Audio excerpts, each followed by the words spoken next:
देखिए, एक एक नई सीरीज़ शुरू करने मैं जा रहा हूँ। अब क्या है, आपको क्या मिलने वाला है इसमें, हर क्रॉप के 100 क्वेश्चन, ठीक है, जो मल्टीपल चॉइस के क्वेश्चन होंगे और जो इम्पोर्टेंट होंगे आपके परीक्षा की दृष्टि से, जो इम्पोर्टेंट होंगे वही लेके मैं आ रहा हूँ, ठीक है। आपको एक एक फसल के 100 ऑब्जेक्टिव क्वेश्चन हर दिन मिलेंगे, ठीक है। तो आज जो मैं शुरू करने जा रहा हूँ वो है सोयाबीन। तो सबसे पहले सोयाबीन के बारे में देख लेते हैं, ठीक है। तो इसमें जो पहला क्वेश्चन है, एक नॉर्मल सा क्वेश्चन है, कभी कभी आ जाता है कि सोयाबीन का जो है बोटेनिकल नेम क्या है। तो इसका जो बोटेनिकल नेम है वो है ग्लाइसिन मैक्स, ठीक है। तो सबसे बड़ी बात यही है कि कभी एक सिंपल सा क्वेश्चन कभी कभी आ जाता है कि सोयाबीन का बोटेनिकल नेम क्या है, तो क्या है, ग्लाइसिन मैक्स, ठीक है। चलिए अब आगे बढ़ते हैं। अगला क्वेश्चन है, सोयाबीन किस फैमिली से संबंधित है, ठीक है, यानी सोयाबीन की फैमिली कौन सी है। तो हमें पता है कि सोयाबीन की जो फैमिली है वो लेगुमिनेसी या फैबेसी है, ठीक है। लेगुमिनेसी क्या है कि ये पुराना ओल्ड नेम है, ठीक है, क्या है, ओल्ड नेम है। और जो फैबेसी है ये न्यू नेम है, ठीक है। तो थोड़ा सा याद रखिएगा। तो सोयाबीन की फैमिली का कौन सी है, लेगुमिनेसी हो सकती है, मतलब दे सकता है ऑप्शन में, या फैबेसी, मतलब दोनों हैं एक। अब जो भी ऑप्शन में होगा उस हिसाब से आप टिक करिएगा, ठीक है। चलिए तीसरे क्वेश्चन की तरफ बढ़ते हैं। तीसरा क्वेश्चन है जो कि सब बहुत इम्पॉर्टेंट है, जान लीजिए, ठीक है। ये हमेशा आता है कि सोयाबीन की वर्जिन कहाँ हुई है, ठीक है, किस देश में माना जाता है, यानी सोयाबीन की वर्जिन किस देश में माना जाता है, यानी इसकी उत्पत्ति कहाँ हुई थी। तो सबसे अच्छा है बस चीन, याद कर लीजिएगा, चीन। इसको देखिए, याद करने के लिए हमने एक ट्रिक बनाया था कि ऐसे मान लीजिए कि एक आदमी क्या है, सोया हुआ है, ठीक है। तो जब सो जाता है आदमी, तो उसकी जो आँखें हैं वो क्या है, छोटी छोटी हो जाती हैं, यानी इतनी छोटी हो जाती हैं कि जैसे कि चीन वालों की आँखें छोटी छोटी होती हैं, ठीक है। तो ऐसे ही याद कर लीजिएगा कि सोयाबीन की वर्जिन कहाँ हुई होगी, कहाँ हुई है, तो चीन में हुई है। तो कैसे याद करोगे, ऐसे याद करोगे कि एक आदमी जब सो जाता है तो उसकी आँखें एकदम बंद हो जाती हैं, छोटी हो जाती हैं, इतनी छोटी हो जाती हैं बंद होके कि लगता है चीन वालों की जैसे आँखें छोटी छोटी होती हैं, ठीक है। तो इस तरह से ट्रिक से इसको याद कर लीजिएगा, ठीक है। अगला क्वेश्चन हम लोग चलते हैं, देखते हैं कि कह रहा है कि सोयाबीन के किस रूप में जाना जाता है, मतलब इसे दलहनों का राजा यानी किंग ऑफ पल्स, नहीं, ऐसा नहीं है। वंडर क्रॉप के रूप में इसे जाना जाता है। क्यों जाना जाता है, इसे वंडर क्रॉप क्यों कहा जाता है, क्योंकि सोयाबीन जो है रिचेस्ट सोर्स है, रिचेस्ट, ठीक है, ईजीएस्ट सोर्स है, रिचेस्ट सोर्स है किसका, प्रोटीन का, ठीक है, प्रोटीन का रिचेस्ट, चीपेस्ट और ईजीएस्ट सोर्स है प्रोटीन का। इसी वजह से सोयाबीन को वंडर क्रॉप बोला जाता है। तो आज के बाद इसको रट लीजिएगा कि सोयाबीन को वंडर क्रॉप कहा जाता है। दूसरी बात है, सोयाबीन को बोनलेस भी बोला जाता है, ठीक है, तो ये भी याद कर लीजिएगा। चलिए अगला क्वेश्चन की तरफ बढ़ते हैं। अब एक ये भी क्वेश्चन बड़ा ही इम्पोर्टेंट है, ठीक है। कह रहा है कि सोयाबीन में प्रोटीन कितना पाया जाता है। तो सोयाबीन में जो है प्रोटीन हमेशा 40 से 42% ही पाया जाता है। तो इसको रट लीजिएगा कि सोयाबीन में प्रोटीन जो है वो 40 से 42% ही पाया जाता है, ठीक है। तो ये हो गया। अब अगला क्वेश्चन की तरफ देखते हैं। सोयाबीन में औसतन कितने प्रतिशत ऑयल पाया जाता है, बहुत बढ़िया क्वेश्चन है। ये भी खूब क्वेश्चन आ जाता है कि ऑयल परसेंटेज कितना है, ऑयल परसेंटेज सोयाबीन में कितना है। तो 20% है, एकदम सही है, ठीक है। तो 20% इसमें ऑयल पाया जाता है, ठीक है। चलिए अब अगला क्वेश्चन की तरफ चलते हैं। जो अगला क्वेश्चन है उसमें ये कह रहा है कि सोयाबीन मुख्य रूप से किस मौसम की फसल है। तो सोयाबीन देखिए खरीफ ऋतु की फसल है, यानी खरीफ सीजन की फसल है, ठीक है। जिस तरह हम लोग ऋतुओं के आधार पर जो फसलों का वर्गीकरण किया गया है, एक खरीफ ऋतु की फसल, रबी ऋतु की फसल और जायद, ठीक है। तो उसी में जो सोयाबीन है वो खरीफ ऋतु की फसल है, ठीक है। बहुत बढ़िया। अगला क्वेश्चन चलते हैं, देखते हैं क्या है। अगला जो क्वेश्चन ये भी काफ़ी ज़्यादा इम्पोर्टेंट है कि सोया स्टेट किसे कहा जाता है। बहुत इम्पोर्टेंट है, ठीक है, ऐसे याद कर लीजिए कि मोस्ट इम्पॉर्टेंट ये है, सोया स्टेट किसे कहा जाता है। तो ये सोया स्टेट मध्य प्रदेश को कहा जाता है, एमपी को ही हम लोग क्या कहते हैं, सोया स्टेट, ठीक है। और अगर कहीं कहीं हो सकता है आगे क्वेश्चन आपको मिले कि सोया सिटी किसे कहा जाता है, सोया सिटी किसे कहा जाता है, तो वह है इंदौर, ठीक है। इंदौर को हम लोग क्या कहते हैं, सोया सिटी। और सोया स्टेट कौन सा है, मध्य प्रदेश। मध्य प्रदेश में ही है, एक है क्या है, इंदौर। तो इंदौर को हम लोग क्या कहते हैं, सोया सिटी। और मध्य प्रदेश को क्या कहा जाता है, सोया स्टेट। समझिए। चलिए अगला क्वेश्चन देखते हैं। अगला क्वेश्चन जो है कह रहा है कि सोयाबीन के बीज के अंकुरण के लिए उपयुक्त तापमान, यानी सोयाबीन के बीज के जर्मिनेशन के लिए कितना टेम्परेचर चाहिए। तो इसके जर्मिनेशन के लिए आपको 20 से 32 डिग्री सेल्सियस टेम्परेचर चाहिए। इसको एकदम बढ़िया से आप लोग रट लीजिएगा, ठीक है। अगला जो क्वेश्चन है, अगला कह रहा है सोयाबीन की खेती के लिए मृदा का पीएच कितना होना चाहिए। सोयाबीन की खेती के लिए मृदा का पीएच कितना होना चाहिए, यानी जो सॉयल है आपके खेत की, ठीक है, उसका पीएच कितना होना चाहिए। तो उसका पीएच के लिए देखिए सबसे अच्छा है कि उस खेत का पीएच 6 से 7.5 होना चाहिए, ठीक है। तो इसको एकदम बढ़िया से रट लीजिएगा, ठीक है। अगला जो क्वेश्चन है कि सोयाबीन की खेती के लिए सबसे उपयुक्त मिट्टी कौन सी है। सोयाबीन की खेती के लिए सबसे उपयुक्त मिट्टी कौन सी है। तो इसके लिए सबसे अच्छी मिट्टी दोमट और मटियार, दोमट मिट्टी सबसे अच्छी मानी जाती है। यानी इसके लिए जो सॉयल है वो दोमट मटियार सबसे अच्छी सॉयल मानी जाती है, ठीक है। तो इसी के साथ अब अगला क्वेश्चन देखते हैं। ये क्वेश्चन भी बहुत इंपॉर्टेंट है, ठीक है। कह रहा है कि सामान्य बुआई के लिए सोयाबीन का बीज दर क्या है, यानी सीड रेट कितना है। तो इसका सीड रेट जो है 70 से 80 किलोग्राम प्रति हेक्टेयर है। यानी अगर आपको 1 हेक्टेयर सोयाबीन बोना है तो आपको 70 से 80 किलोग्राम सोयाबीन के बीज की ज़रूरत पड़ेगी, ठीक है। चलिए अगला क्वेश्चन देख लेते हैं। हाँ, ये भी काफ़ी ज़्यादा इम्पॉर्टेंट क्वेश्चन है। सोयाबीन के बीजों को किस जीवाणु या बैक्टीरिया से उपचारित करते हैं। तो बहुत अच्छा क्वेश्चन है, ठीक है।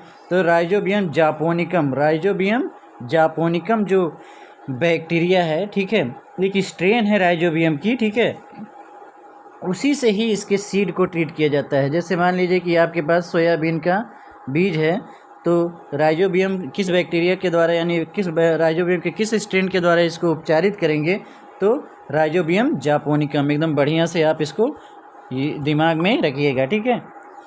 अगला जो क्वेश्चन है ये भी बहुत अच्छा है क्वेश्चन है, ठीक है। कह रहा है सोयाबीन के फसल के लिए रो टू रो डिस्टेंस कितनी होनी चाहिए, ठीक है। रो टू रो डिस्टेंस कितनी होनी है, यानी मान लीजिए ये 2 रो है, ठीक है, यहाँ पे आप फसल लगाए हो, ठीक है, सोयाबीन की, ठीक है, सोयाबीन की। तो कह रहा है इस रो से इस रो की डिस्टेंस कितनी होनी चाहिए। तो ये कितनी होनी चाहिए, 45 सेंटीमीटर। एकदम बढ़िया से इसको याद कर लीजिएगा, ठीक है। सॉरी,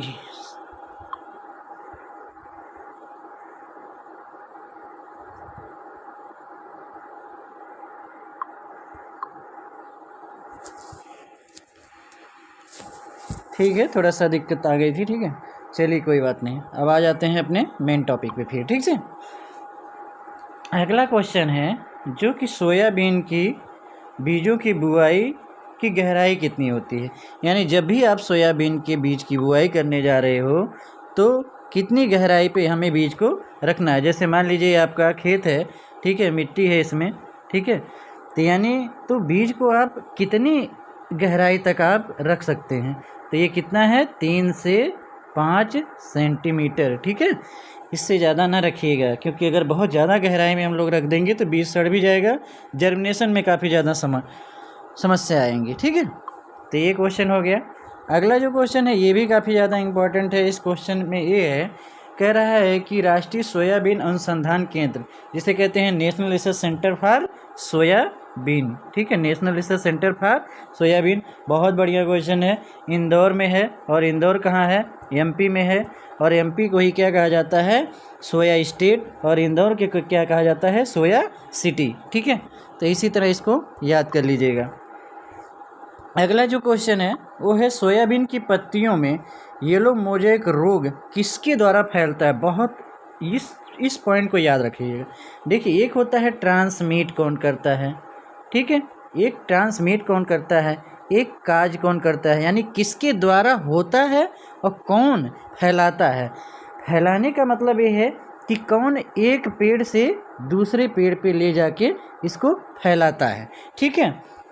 तो वो फैलाने का काम सफ़ेद मक्खी यानी वाइट फ्लाई करती है, ठीक है। यानी येलो मोज़ेक जो डिजीज होती है सोयाबीन में, उसको ट्रांसमिट करने का कार्य कौन करता है? वाइट फ्लाई, ठीक है। और येलो मोज़ेक डिजीज जो होती है वायरस की वजह से होती है, याद कर लीजिएगा, ठीक है। चलिए अगला क्वेश्चन देखते हैं। अगला क्वेश्चन भी काफ़ी ज़्यादा इम्पॉर्टेंट है। यही है कि सोयाबीन में गुणसूत्र की संख्या कितनी होती है, यानी क्रोमोसोम नंबर कितना होता है सोयाबीन में। तो इसमें गुणसूत्र की संख्या 40 होती है, तो 40 सही है। इसको एकदम बढ़िया से रट लीजिएगा, ठीक है। अब अगला पॉइंट देख लेते हैं। अगला क्वेश्चन ये है कि अगला क्वेश्चन में ये कह रहा है कि सोयाबीन की कौन सी किस्म भारत में सबसे ज़्यादा लोकप्रिय है। तो सोयाबीन की जो किस्म भारत में सबसे ज़्यादा लोकप्रिय है उसे कहते हैं JS335। ये किस्म भारत में बहुत ज़्यादा फेमस है, ठीक है। अगला क्वेश्चन पे हम लोग चलते हैं। इसमें क्या कह रहा है कि सोयाबीन की फसल में खरपतवार नियंत्रण के लिए किस हर्बिसाइड का प्रयोग किया जाता है, ठीक है। तो इमाजेथापायर, ठीक है, ये जो है यही इसमें सही है, ठीक है। अब अगला क्वेश्चन है सोयाबीन में कौन सा टॉक्सिक सब्सटेंस पाया जाता है, यानी टॉक्सिक सब्सटेंस कौन सा पाया जाता है? तो ट्रिप्सिन इनहिबिटर, ठीक है, यही सही है इसमें। अगला क्वेश्चन जो है वो है सोयाबीन के तेल में कौन सा असंतृप्त वसा यानी अनसेचुरेटेड फैटी एसिड कौन सा पाया जाता है, ठीक है। तो इसके लिए सबसे जो सही होगा लिनोलिक एसिड, ठीक है, यही सही हो जाएगा। चलिए अगला क्वेश्चन देखते हैं क्या है। अगला क्वेश्चन में ये कह रहा है कि सोयाबीन की बुआई का सर्वोत्तम समय क्या है, यानी अगर सोयाबीन की आपको सोइंग करनी है, सोयाबीन की आपको क्या करनी है? सोइंग करनी है, तो सबसे अच्छा समय कौन सा है? तो इसमें है जून का द्वितीय सप्ताह से जुलाई के प्रथम सप्ताह, यानी जून के द्वितीय सप्ताह से लेकर जुलाई के प्रथम सप्ताह तक आप बहुत अच्छा समय माना जाता है सोयाबीन की बुआई का, यानी सोइंग का। तो उसी में ही आप इसको बो सकते हो, ठीक है। अगला क्वेश्चन ये कह रहा है कि सोयाबीन की फसल कितने दिनों में पककर तैयार हो जाती है। बहुत बढ़िया क्वेश्चन है। यही छोटे छोटे क्वेश्चन जो है हमें नहीं पता, हम बहुत अच्छे से हर चीज़ें पढ़ लेते हैं, लेकिन कभी कभी क्या है बेसिक चीज़ें नहीं पढ़ते हैं, जिसकी वजह से क्या है कि हमारे क्वेश्चंस गलत हो जाते हैं, ठीक है। और अगर मैं हमेशा इस चीज़ को मानता हूँ कि अगर आपका बेसिक कॉन्सेप्ट क्लियर है तभी आपका सिलेक्शन होने के चांसेस ज़्यादा बढ़ जाते हैं। आप खूब हाई लेवल का पढ़ लिए हैं लेकिन बेसिक अगर क्लियर नहीं है तो ये जान लीजिए कि आपका सिलेक्शन थोड़ा सा मुश्किल है, ठीक है। तो सबसे पहले हमें बेसिक क्लियर करना है, ठीक है। तो ये क्वेश्चन क्या कह रहा है? इस क्वेश्चन में यही ये कह रहा है कि सोयाबीन की फसल कितने दिन में पककर तैयार हो जाती है, ठीक है। तो ये है 90 से 115 दिन, ठीक है, यही सही है, 90 से 115 दिन, ठीक है। अगला जो क्वेश्चन कह रहा है, अगले क्वेश्चन में ये है कह रहा है सोयाबीन की 1000 बीज का भार लगभग कितना होता है। तो कुल मिला जुला के यहाँ टेस्ट वेट की बात कर रहा है। टेस्ट वेट में हम लोग क्या करते हैं, जो 1000 सीड को ले लेते हैं, 1000 सीड को गिन के रख लेते हैं।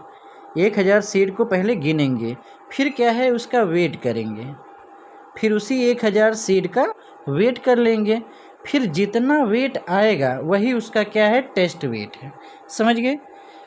यानी हम टेस्ट वेट कैसे निकालते हैं? तो जिस फसल का हमें टेस्ट वेट निकालना रहता है, सबसे पहले उसके 1000 दानों को यानी 1000 सीड को काउंट कर लेते हैं, ठीक है। फिर उसके बाद उसी काउंट किए गए 1000 बीज को हम लोग वेट कर लेते हैं, फिर जितना आ जाता है वही टेस्ट वेट होता है। और टेस्ट वेट हमेशा क्या है, छोटे छोटे जिनके बीज होते हैं, छोटे छोटे बीज जिनके होते हैं, यानी जैसे सरसों हो गया, ठीक है, उसका बीज क्या है, छोटा है, तो उसका हम लोग क्या करते हैं, टेस्ट वेट निकालते हैं। लेकिन इसी में क्या है, एक चीज़ आता है सीड इंडेक्स, ठीक है।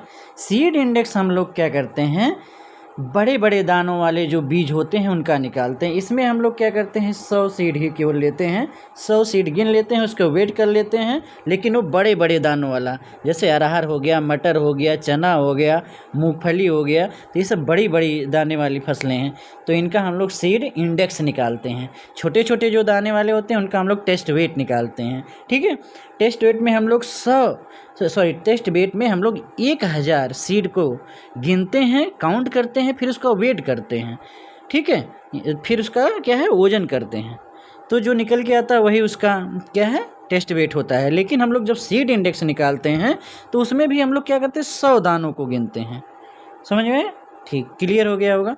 चलिए ठीक है, तो इसका आंसर क्या है, तो इसका आंसर जो है वही है कि 90 से 150 ग्राम। समझ गए? चलिए अगला क्वेश्चन देखते हैं। सोयाबीन प्रकाश अवधि के आधार पर किस प्रकार का पौधा है, ठीक है, यानी फोटो पीरियोडिज्म, एक हम लोग पढ़ते हैं फोटो पीरियोडिज्म, ठीक है, यानी किसी भी फसल के फलने फूलने के ऊपर जो भी लाइट का जो प्रभाव पड़ता है उसे ही हम लोग क्या कहते हैं, एक तरह से फोटो पीरियोडिज्म कहते हैं, ठीक है। तो उस आधार पे जो फसलों को शॉर्ट डे, लॉन्ग डे और डे न्यूट्रल में बांटा गया है। तो हमें एक चीज़ याद रख लीजिएगा, जितनी भी खरीफ क्रॉप होगी वो शॉर्ट डे में आएगी, और जितनी रबी क्रॉप होगी वो क्या है, लॉन्ग डे में आएगी। क्लियर? अब सोयाबीन क्या है, खरीफ क्रॉप है, तो क्या होगा, शॉर्ट डे होगा, ठीक है। तो आंसर इसका क्या हो जाएगा, शॉर्ट डे, ठीक है। चलिए अब आगे बढ़ते हैं। अगला क्वेश्चन ये है कि सोयाबीन के पौधों में फूल आने की अवस्था में सिंचाई क्यों आवश्यक है। यानी कह रहा है कि जब सोयाबीन के पौधे में, जैसे मान लीजिए सोयाबीन का पौधा है, अब इसमें क्या है, फूल आया, तो फूल आने की अवस्था में सिंचाई हम लोग क्यों कर देते हैं, यानी सिंचाई क्यों करते हैं भैया, ठीक है। तो सिंचाई का सिर्फ एक ही, देखिए, ऐसा इसलिए करते हैं क्योंकि फूल और फलियों को झड़ने से रोकना है, यानी जो फूल हैं और जो फली हैं उनको क्या है, झड़ने से रोका जाता है, ठीक है। अगला क्वेश्चन है सोयाबीन की हाइब्रिड किस्म के जनक, बहुत इंपॉर्टेंट है, एकदम नया क्वेश्चन है एक तरह से, कि सोयाबीन की जो हाइब्रिड किस्म है, ठीक है, हाइब्रिड हैं, उनके जनक कौन है, यानी फादर कौन है। तो देखिए सबसे अच्छा डॉक्टर ई हर्टविग, ठीक है, डॉक्टर ई हर्टविग जो है फादर ऑफ हाइब्रिड सोयाबीन कहा जाता है इनको, डॉक्टर ई हर्टविग को, ठीक है। अगला क्वेश्चन ये है कि सोयाबीन का फल किस प्रकार का फल होता है। देखिए फलों का हम लोग डिवीजन पढ़ते हैं, उसका मतलब देखते हैं, तो जैसे जिस तरह से हम लोग कहते हैं कैरियोप्सिस फ्रूट किसका है, जितने भी ग्रैमनी कुल के जितने भी सदस्य हैं सब के फल को क्या कहा जाता है, कैरियोप्सिस, ठीक है। जैसे धान हो गया, गेहूँ हो गया, बाजरा हो गया, ज्वार हो गया, जई हो गया, जौ हो गया, ठीक है, इन सब का, मक्का हो गया, गन्ना हो गया, ठीक है, इन सब की फल को हम लोग क्या कहते हैं, कैरियोप्सिस कहते हैं। तो उसी तरह जो सोयाबीन है, तो सोयाबीन लेग्यूम है, तो इसके फल को हम लोग क्या कहेंगे, लेग्यूम या पोड, ठीक है। तो ये क्लियर हो गया। चलिए अगला क्वेश्चन है सोयाबीन में एनपीके के अनुपात क्या है, यानी एनपीके कितना होता है। तो 20-60-40 याद कर लीजिएगा, यानी 20 kg प्रति हेक्टेयर जो है नाइट्रोजन, और 60 kg प्रति हेक्टेयर फास्फोरस, और 40 kg प्रति हेक्टेयर पोटास, ठीक है, यही इसका रेट है, ठीक है। अगला, सोयाबीन में सल्फर की पूर्ति के लिए किस उर्वरक का प्रयोग किया जाता है। तो वही अगर सिंगल सुपर फास्फेट ही डाल देंगे, ख़त्म कहानी, ठीक है, इसमें कुछ नहीं है ऐसा कुछ, ठीक है। अगला, सोयाबीन की फली छेदक इल्ली का वैज्ञानिक नाम क्या है, यानी जो सोयाबीन का जो पोड बोरर है उसका क्या है, साइंटिफिक नेम क्या है। पोड बोरर जितने भी इंसेक्ट हैं सभी के जितने भी इंसेक्ट हैं सभी के साइंटिफिक नेम की ट्रिक बहुत अच्छी बना के मेरे यूट्यूब चैनल पे डाली गई है, जाके देखिएगा, ठीक है। इसमें जो सही है हेलिकोबर्पा आर्मी जेरा, ठीक है, हेलिकोबर्पा आर्मी जेरा यही सही है। अगला है सोयाबीन की पत्ती पर भूरे धब्बे किस कवक के कारण होते हैं, ठीक है। यानी जो भूरे धब्बे लगते हैं उनकी पत्ती पे वो किस कवक की, सार्कोस्पोरा, इसको याद कर लीजिएगा, ठीक है। और देखिए सोयाबीन में एक बीमारी लगती है, एकदम भूलिएगा नहीं, क्या कहते हैं उसे, टिक्का रोग, ठीक है। किसकी वजह से, सार्कोस्पोरा। किस क्रॉप में लगता है, सॉरी, अरे एकदम सॉरी, इसके लिए एकदम सॉरी, ये ग्राउंड नट में लगता है, ठीक है, सॉरी इसके लिए सॉरी। यानी टिक्का डिजीज ग्राउंड नट में लगती है, कोई भी उसको सोयाबीन ना समझे, ठीक है, एकदम पूरी तरह थोड़ा मतलब थोड़ा सा कन्फ्यूजन नहीं हुआ है, बस ऐसे ही, ठीक है। तो यानी टिक्का रोग किस में लगता है, ग्राउंड नट, ठीक है, समझ में आ गया, ठीक है। अगला जो क्वेश्चन है, सोयाबीन की फसल में पहली सिंचाई की फर्स्ट क्रिटिकल स्टेज किस अवस्था में देनी चाहिए, ठीक है। तो वही है ब्रांच जब निकल रहे हैं और फ्लावरिंग स्टेज में, ठीक है, तो यही सही हो जाएगा।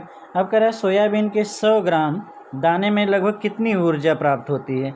यानी अगर हम लोग पर डे 100 ग्राम सोयाबीन खा रहे हैं तो हमें कितनी कैलोरी ऊर्जा मिलेगी, तो 430 कैलोरी एनर्जी हमको मिलेगी, ठीक है, समझ गए।